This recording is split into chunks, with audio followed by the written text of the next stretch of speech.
people, if you are kind of suffering from that election fatigue, if you find yourself attached to the television like how I was over the week, or especially yesterday, I would strongly encourage you to get connected, not just to LBS or Marylanders for Tax Fairness, but the variety of Black organizations in Baltimore that are doing a lot of great advocacy work for our community, and how we can really transform the material conditions of our community by ensuring that we're supporting these organizations. And also for the Black Chamber of Commerce, I know for me, about a year ago, I went to a convening with the Black Chamber of Commerce, and I was like, why haven't I joined yet? Like, I was really like, why haven't I just clicked the link and just subscribed? It's easy. And I looked how much it costs. I'm like, this cost me less than paying for Netflix, an entire year. I can definitely support the Black Chamber of Commerce, and they're representing my interests. And so if you are not a member already, if you're watching and you're not a member of the Black Chamber of Commerce, I would strongly encourage you to go to the website and sign up. Literally takes like 5 minutes. Put in your credit card information, comes out of your credit card each month. And, it really takes you no time. And then you get to take advantage of all the great speakers and all the great resources at your disposal with the Black Chamber of Commerce. I know for myself, 10 years ago when I was starting LBS, I wish that at the time, like the Black Chamber of Commerce as I know it now, I wish that it existed, because I could have gotten connected to so many dynamic and dope Black businesses and organizations in Baltimore that I didn't even know existed. And I find myself in every meeting someone new, connecting with people who I did not know about. And so to Kendrick's point about not having networking in the vocabulary, because networking is the superficial stuff, like, hey, I got your business card, I'll put it in my pocket, and I might email you later. But this is really about relationships. It's about how we can connect to people in the broader community to make sure that we're not just saying we're collaborating, but we're actually working collaboratively together. And the Chamber of Commerce facilitates that. So I highly encourage you, if you are not a member already, to go to the website and join. Literally takes you 10 minutes, and it contributes to the greater work that we're trying to accomplish in this area around improving the conditions of our institutions and organizations. Just want to put a shameless plug for the Chamber. Thank you so much, Mr. Jackson. I'm sure Ms. Jones is listening and will try to recruit you for the membership committee, because that was awesome. All right. We definitely want to be mindful of everyone's time. Again, thank you all for joining. I hope that you have definitely gained something from what you've heard so far. So to close us out, we are going to bring them out. Yes, Curtis, I'm sorry. This is Curtis. Bonnie Crockett has joined. I believe she was our spotlight. Awesome. Okay, perfect. I'm so sorry I missed you, Miss Bonnie. I didn't even see you there. Awesome. So we're actually going to transition this moment of our meeting to our member spotlight. We do have an introduction for Miss Bonnie. So Adam, if you could go ahead and introduce Bonnie Crockett for us. Yes, ma'am. All right. So as is customary at our membership meetings, we have a spotlight of a chamber member to talk about their work and the business that they engage in, or just what they're doing in the Baltimore community. So we wanted to uplift Ms. Bonnie Crockett, the Director of Small Business Lending for Baltimore Community Lending, or BCL. And so I'll be reading her bio, and I'll let her talk about the work that she does here in Baltimore. Ms. Bonnie Crockett is a member of the Greater Baltimore Black Chamber of Commerce, and is a U.S. Treasury certified nonprofit community development financial institution. BCL provides loan capital to real estate developers and small business owners in Baltimore City who have no relationship with or are unable to get a loan from a bank, and are committed to developing underserved neighborhoods. We work with the government, foundations, financial institutions, community stakeholders, and anchor institutions and small business owners early in the planning process to provide small to mid-sized capital solutions, leading to a more diverse and economically balanced Baltimore. Ms. Crockett, how you doing this evening? I'm doing fine, thank you. I'm sorry I joined late. I had my times mixed up. I still haven't adjusted. Oh, no problem. Go right ahead. Hi, everybody. It is a pleasure to be here. Thank you very much for having me. That was a great introduction. You're good at remembering Baltimore Community Lending. You'll forgive me if I slip. We recently merged. And we were a subsidiary of Baltimore Business Lending, and then we merged recently. And so now we're the small business division of Baltimore Business Lending. But Baltimore Community Lending is, like I said, or you said, a nonprofit CDFI, certified community development financial institution. And they make loans for affordable housing and community development, et cetera. They've been around since 1989. They were actually organized as a department of the city government. And then a couple years later went out and created their own CDFI. So they've been making real estate loans for 31 years. And about 3 years ago, they brought on a new executive director at the time. And he realized, this was Bill Ariano, and he realized that if you're really going to affect change in neighborhoods, you need more than just buildings. You need small businesses, you need products and services, you need jobs, you need entrepreneurial spirit, reinvestment in the neighborhood. So they decided to add a small business lending division. But rather than just go out and start making small business loans, they decided to look into, who can't get loans and why not in the city of Baltimore. We certainly knew people weren't getting them. We weren't seeing the investment. So we called together about 40 different banks, small business lenders, community advocates, small business owners, to a series of meetings to talk about, why do you say no? Why do you turn people down, or why can't you get a loan? And at the same time, we had a study was done by Calvert Impact Capital called Ours to Own. And Johns Hopkins 21st Century Cities did a huge 3-year study of small business lending in Baltimore. And everything came back with the same answers. The number one reason that people can't get small business loans in Baltimore is because pretty much from $5,000 and up for any small business loan, collateral is required. So if you need a loan for $150,000, you've got to own a pretty substantial house, to have that much equity in it. And in the entire state of Maryland, the people least likely to have collateral are minorities and women in Baltimore City. So when they don't have collateral, or even if they don't have enough, they use personal credit cards and they tank their own credit rating, and then or worse yet, get some fintech loan that claims to be 10%, turns out to be 40% interest. So we decided to create Baltimore Business Lending to make small business loans to people who would not qualify for a traditional loan, whether it is that they don't have collateral or they don't have a 680 or 700 credit rating, or they're startups. A lot of banks won't make loans to startups or businesses younger than 2 years old. Especially now, especially with COVID. But we work with all these folks. So we decided, in order to mitigate risk, instead of requiring collateral or all these other requirements, we require that our applicants go through a small business training program. So they get what we call technical assistance. They basically we work with folks to help them write their business plan, a well-developed, detailed business plan, and with financials, that they understand and they can explain or answer if you ask a question. And in some cases, these folks, they're very good at what they do. They make great pizza or design awesome shoes or make beautiful watches, but they don't necessarily know how to put together financials or a business plan. And in some cases, they're not even sure how to fill out a loan application. Folks might not be familiar with what assets and liabilities mean. So they just don't do it. So we provide this assistance to help them get through that process. And we think it's a much more equitable way to mitigate risk rather than require somebody own a home. And at the same time, it makes more sense.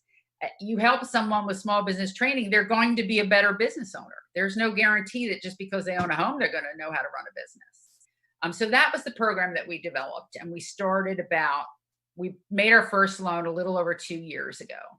And since then, we've loaned over $1.5 million to small businesses and young businesses in Baltimore City only the city of Baltimore and for-profit organizations. and we have not had a single default. So I know 2 years is not that long of a time in the world of lending, but it's still 2 years without a default, and I am claiming victory for that. That it just goes to show that, we're right, that training and assistance is more valuable than just, personal wealth. So that's what we do. And we were recently, we have a new leader now, Watson Harris Bruce, who came on board in January and put together a strategic plan. And one of the things she decided to do was merge the two organizations, which actually makes a lot of sense. We're doing virtually the same work, but all of our accounting's easier. And, it's just less complicated. I don't know what the idea was behind the subsidiary, but we decided to merge. And then we applied to become a small business lender for the SBA's microloan program. So we can now make microloans for the SBA at a lower rate. Although we're still in the training process, we were just approved up to $50,000. And the microloan program is designed for people who do not qualify for traditional lending. So that's basically what we do is, we help folks that can't get loans anywhere else, because we believe in entrepreneurs, and that if somebody really is good at what they do and is willing to put in the hard work and understand the business side of things and work it out, we think they can be successful. And so far we've seen some, wonderful success, and it's very exciting. So that's what I do. We have 2 loan officers, a new technical assistance provider starting, and we can be reached at baltimorecommunitylending.org. In the pictures that go by, there's a start application button where you can start your application, or you can call me or call us. And we're always happy to help get you going and let you know what we think. I'd be happy to answer any questions about the loan program. I didn't say how much. We make loans from $10,000 to $50,000 to startups, and up to $150,000 for existing businesses. Terms can be anywhere from 3 years to 10 years. And our interest rate is currently fixed at 9.25%. I know that sounds high, but in the world of CDFIs, it's not. It's really an average interest rate. For CDFIs run between 7 and 12. And because we make high risk loans, and we actually make loans to women for 7.25% because Bank of America gave us a grant to buy down the rate. And as we continue to raise additional funds and become an SBA lender, we can continue to lower our rate to help more people out. But so that's what we do. And I'd be happy to answer any questions if anybody has any about our program. Thank you so much, Bonnie. And for someone who has personally, referred clients to Baltimore Business Lending, I am truly excited, one, to have you as a member of the chamber so that our members can now have full access to you. But just thank you for, believing in the work that we do as the Greater Baltimore Black Chamber of Commerce. We have a comment in the chat here from Mr. Eric Smalls. He says, I have a couple of referrals for you, Bonnie. We all love referrals, so we want to make sure that she gets those. Awesome. Okay, awesome. I don't know if you have it. I'm gonna type. I started to spell my name wrong. My email in the chat. That's perfect. He literally just asked, "What is your contact information?" That's perfect. I'm gonna give you my cell phone because I don't remember the office phone offhand. Okay. So yeah, you're getting my cell phone here tonight because that's the only number that comes to mind. We've had so many awesome success stories. Oh, let me just tell you one last thing, because if you can make this connection for us, that'd be great. We made our first loan this summer. Our first loan out of the first wave of COVID panic. We made our first loan to a returning citizen, a fellow who had gotten his college degree and learned how to become an electrician while he was in prison through some local programs, got a job working for the prison system as an electrician. When he got out of prison, he started his own electrical company, here it is a few years later, and he came to us. He has 5 employees. 4 of them are returning citizens. 1 is a troubled youth from the neighborhood. He has contracts with multiple big developers around town, and he's doing the electrical work for all sorts of folks.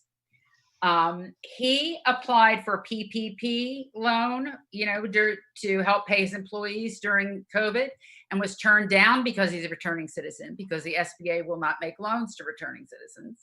So he sued the SBA, and he won his case and got his loan. He's testified before Congress. He's testified before Baltimore City Council. And then he came to us and said, look, I just can't get a loan anywhere. And we said, we love your story. We absolutely will support you. So we did. And then shortly after that, we got a phone call from a couple different organizations working together, AEO, which is a trade organization for CDFIs, and Mission Launch, which is a nonprofit that helps returning citizens. You might be familiar with this, Lindsay. Mission Launch? Yeah. Yes, ma'am. Okay, so they are have created a credit underwriting tool for returning citizens, because even if you want to make a loan to a returning citizen, if they are especially right out of prison, they don't have a credit report. So, just your basic underwriting guidelines, you're always going to say no. And we didn't want to be in that position. So they've created this new tool for evaluating returning citizens based on multiple factors, instead of just looking at a credit report. And they were looking for 4 organizations, 4 CDFIs around the country to test it. And so they heard about our loan to the returning citizen, and we were all excited about it. We put it on social media and everything. And so they reached out to us and asked us to be one of the test CDFIs. So we are now in this program. It's called the R3 score.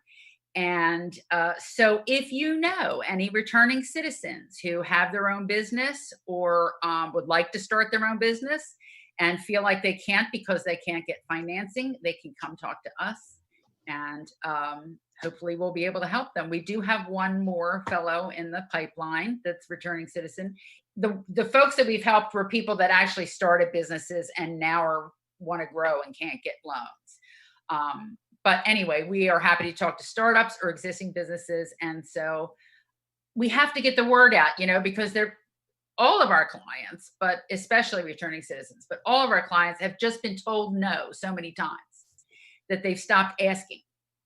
So we need to keep getting the word out so they know there's somebody out here who is ready to help. And, we do our very best. So anyway, I just wanted to bring up the returning citizen thing because it's new and we're very excited about that and want to get the word out. This is absolutely amazing, Bonnie. Congratulations. You guys have so much going on over there. Super, super, super excited to see how many businesses you continue to save and are able to fund, saving those starfish, as they say, right? Right. Truly, truly exciting moment. Congratulations, Bonnie. Thank you. A lot of good stuff. Yeah. Yeah, it is exciting. And it's what makes me get up every day. I just get excited about who we can help next. It really is. It's really rewarding. I was just talking to somebody about that earlier today, because back in my previous life, I was a banking attorney, actually. I was general counsel of Loyola Federal Savings Bank, and you'd have to be my age to know what I'm talking about. So probably nobody else on this call has ever heard of Loyola Federal Savings Bank, but way back in the day. And, I was very unhappy there because I felt like the bad guy. I wanted to be the one that helped the people that instead I had to say no to. So I am thrilled to have this opportunity to do this. I'm super excited for you all. Please let us know how we can continue to support you. Okay. Make sure that we have that information so that we can blast it out to our members. I'm sure there is someone who knows someone who needs access to this information. Right. So thank you so much, so much, so much. If we have any questions, please drop your name in the chat or raise your hand. I don't see any at the moment, but I'm sure we will have some. Please make sure that you also take. Curtis, you have a question for us? Yeah, sorry to interrupt, but I can't raise my hand because I'm managing the. But I have a question. Sure. So, by the way, Bonnie, I'm the treasurer of the chamber, and also own an IT firm called System Integrity. Okay. And I find that many of our members fall into three different buckets. One of three buckets. One where they don't have financials, or their financials are Right. sort of in disarray. Right. Some that do have financials and they're ready to start growing. Then others who are well established and looking to take on larger opportunities, looking to expand and those type of things. I'm particularly interested in how you support those who don't have the financials in order, and how you get them to the point where they can actually qualify for loans. Well, we our technical assistance program, TA, we call it, and I'm just telling you that because I know I'm going to slip and use it. I hate the term, but it's the industry term, and now it's part of my, lexicon. I say it all the time. We provide TA to help someone draft a business plan and put together all the basic financials: profit and loss statement, balance sheet, cash flow projections. We take our borrowers, or our applicants really, because we do this with the applications before they're approved. They could go through the training and still be declined for another reason, but we have had people decline because of credit ratings, but that's usually a credit score in like the 300 or 400s, not 600 or 550 or something like that. There's a lot of things we'll work with you. Plus, you can look at a credit report and see if it's, due from an illness or because they're just really bad at paying their bills. But anyway, or because they, take a lot of trips to Hawaii. So we take our folks where we meet them, so if they have no clue, we sit down and have blank forms and have samples and explain how to do it. Help them write their business plan. They, of course, have to do it themselves to learn, but we'll go over it with them over and over again. And if someone comes to us that knows what they're doing, isn't ready to expand, it may be a 1-hour conversation of just, looking at what they've got, saying this looks great, and going from there. But I've had clients that worked for months, because it's also at their own pace, which, it doesn't necessarily have to take months. But I have had clients that spend 6 months putting together a business plan and their financials, because they really were starting from zero and they only have so much time, and we just keep on working with them. But we put together a curriculum, so that we have the basics. I also happen to teach business planning at Maryland Institute College of Art at night for their graduate program. So I've got all the syllabus, the homework assignments, and everything ready if anybody needs them. And really just, like I said, sort of teach them the basics and work with them where they are. We work with other TA providers. We have SBRC, Operation Hope, SBDC, they support us. We have someone, that's starting with, we do it ourselves, and we have someone who's starting that's dedicated to it. Greater Baltimore Urban League has been really helpful. Tracy Evans at Operation Hope. There are certain programs like Goldman Sachs 10,000 Small Businesses you may be familiar with. If someone's been through that, we consider their TA requirement to have been met, because that's pretty fancy stuff. Still doesn't mean you get a loan. They can still come out of there and not have collateral for a loan, even though they've gone through Goldman Sachs. So, I'm not sure if I answered your question. I'm going on and on, but that's basically what we do. Yeah, you did answer it. I appreciate it. Okay. More than you ever wanted to know, right? I'm hard to show up once I get started. Got it.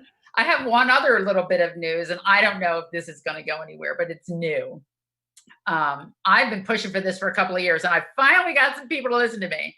When I first took this position and was looking for people to work with in TA to support technical assistance, I had trouble finding it. And I also found that when I did find it, this group does, one-on-one hand-holding for 8 weeks full time. This group has one meeting in a room full of people. They go over an outline. Half the people in the room are on their cell phones, and then it's over and they're done. So there's no way to know. Someone says, I've completed technical assistance. There's no way to know what they learned, what they got out of that. So I started looking for a TA certification program to see if any organization first in Baltimore, but then in the country, certifies TA providers. And the answer was no. And I talked to trade organizations. I talked to a couple different state governments that had shown an interest. Nobody was doing it. So I actually, Johns Hopkins Carey Business School was looking for a project for their City Lab program. So I thought, what a great place, that'd be a great place to house a certification program, because they've got, some clout behind them. People would want to be certified by Johns Hopkins Carey Business School. So they're interested in it. They don't want to be the house of it because they really want to just stick to college credit programs, not certifications. But so now we're talking to possibly, I probably shouldn't even have brought this up because we're still talking about it, but now we're talking to the BDC about maybe housing it there, and some different folks, Morgan State and others, are starting to get interested and kind of jump on the bandwagon. So I'm hoping that we can really build up this small business training program in the city of Baltimore through all these efforts, more than just Baltimore Community Lending, but citywide, and have more opportunities for people to get free help. That went completely off on a tangent. I probably shouldn't have said it, since it's not, nobody signed on the dotted line yet, but I got the news today, so I was all excited about it. Sure. No, it is truly our secret, AKA for all the attendees. We're leaving this right here. Okay. For chamber business. But thank you again, Ms. Bonnie. It has been truly, truly a pleasure to have you to speak with our attendees about all of the amazing work that you do. I know that we'll have a number of members of the chamber eventually reaching out to you to make sure that they're getting funded and access to capital. Thank you so much. Now we are going to turn this over to Miss Deborah, our Madam Chair, to close us out. Well, wow, what a night. I want to thank all of our presenters this evening for really providing such rich information that benefits members of the chamber, and just providing the substance that really complements what our mission here is for the Greater Baltimore Black Chamber of Commerce. So to Mr. Davon Love, to Mr. Doug Mayer, and to Ms. Bonnie Crockett, we thank each of you very much. And there's just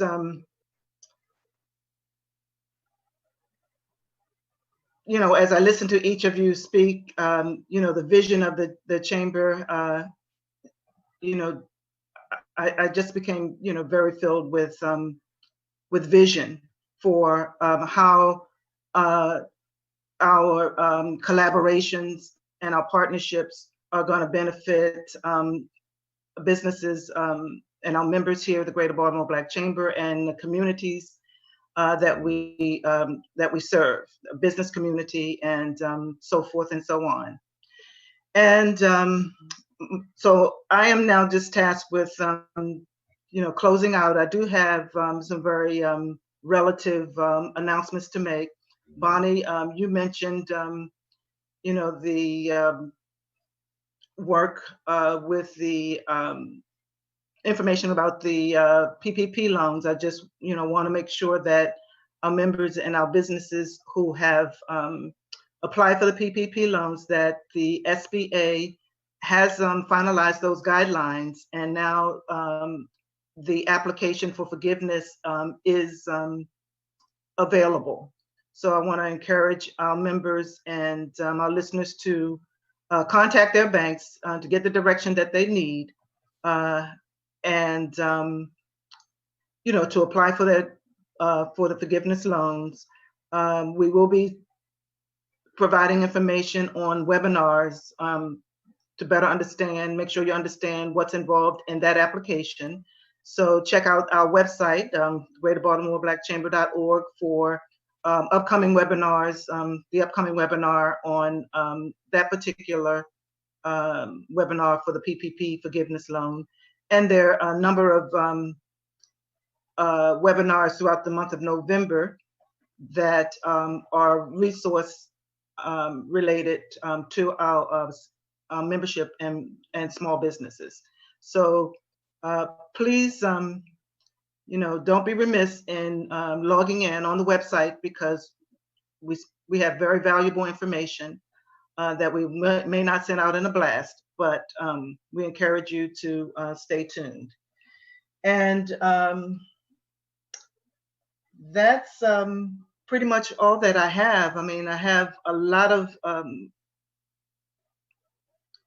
well, I will say, based on Bonnie's presentation, that I want us to understand that Baltimore Community Lending is a member, and that the Chambers is positioned to provide resources and technical assistance. So,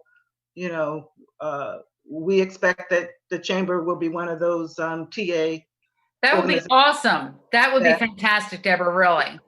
So I will be talking with you, Bonnie, about some of the efforts in that the Business and Economic Development Committee is doing, and I think you would need to be a member of that in order to actualize all of this. We don't have to think in the third person when we are the Chamber and you are a member. That's just unacceptable. So, and Adam, I think I heard you say that you were joining the program committee. Did I hear that correctly? What's that? What's the program committee? What? Anyway, thank you so much, Adam. You are a breath of fresh air. I mean, we really, it was really nice having, this.